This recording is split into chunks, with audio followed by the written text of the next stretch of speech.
La nuit de son arrestation, Jésus a comparu devant Anne, Caïphe et une assemblée de chefs religieux, le Sanhédrin. Jean 18, 19, 24, Matthieu 26, 57.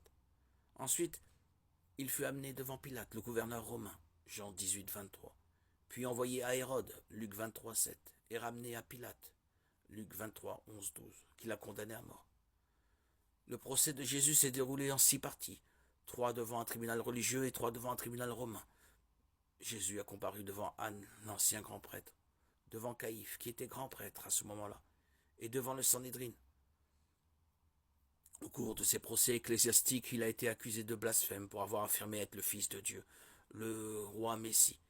Son procès religieux devant les autorités juives montre à quel point celles-ci le haïssaient, parce qu'ils ont foulé aux pieds un grand nombre de leurs propres lois.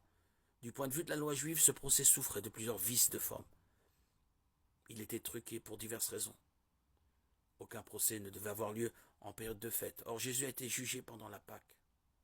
Chaque membre du tribunal devait voter individuellement pour condamner ou acquitter l'accusé. Mais Jésus a été reconnu coupable par acclamation. Si la peine de mort était prononcée, une nuit devait s'écouler avant l'exécution de la sentence. Or, Jésus n'a été crucifié que quelques heures après sa condamnation.